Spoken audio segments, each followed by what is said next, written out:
Okay, I want to talk about something that I've been chewing on for a while now, and that is this so-called process that we call waking up. And I think that it's well-intentioned, but I think that using the phrase waking up can be misleading because in real life, we are either asleep or we're awake. You know, when we wake up in the morning, it's pretty obvious when we're awake versus when we're asleep. There's a very clear delineation, and I know for some of us especially, there's a slow wake up process that can happen, but generally speaking, you wake up in the morning and you're awake. And I think wakefulness and awareness are very different things. And I liken this to the way a lot of medical drama shows portray people coming out of a coma. This is something that has always bothered me because I've worked in the medical field and I've worked with people who have come out of comatose states, and it is nothing like what you see on TV. So like in TV medical dramas, somebody will literally, when they're in a coma or in a vegetative state, it'll literally be like they're laying there and they literally just look like they're asleep. And then when they come out of the coma, it's like this sudden event that happens. Maybe their romantic partner is there or something dramatic. Something happens and all of a sudden they're awake and they're cognizant and they're talking. And in real life, coming out of a coma is like there's multiple levels of awareness that happens. There's a really good documentary out there called Coma. I know that's a random tangent, but I think it's a really interesting watch. It really opened my eyes because I watched it for the first time when I was in PT school.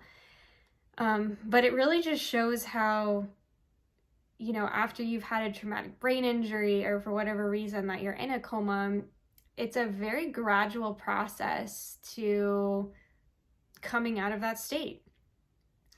And I think the same can be said for human design, the process of differentiation.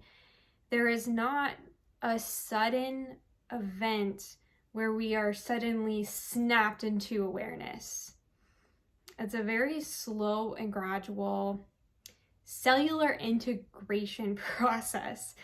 And of course, there are certain individuals, usually those who have the channel of initiation, that do experience some sort of mystical event that helps them on that process. Like I've talked to several generators who have talked about how they had kind of a sacral awakening where they suddenly were very aware of their sacral response and were in passenger consciousness for a day, a week, whatever, before coming out of it.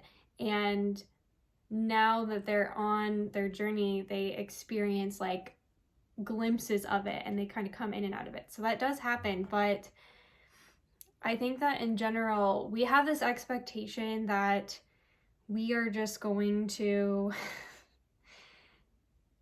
have a sudden enlightenment or a sudden big shift in our awareness. And the more that I settle into this reality that it's a journey, the more at ease I feel and the less I try to control my experience.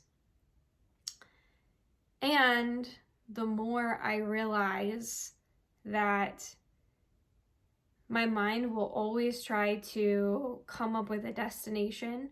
Oh, when I get to this destination, I will feel good.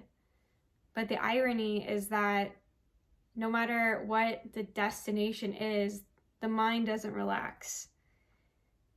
Like, I remember when I first started my human design journey, and especially when I first started very radically waiting for invitations, I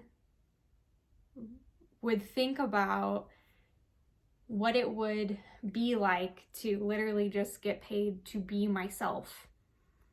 and to literally have people reach out to me and want to work with me and pay me just to be with me, just to have my presence and to have my guidance without an agenda.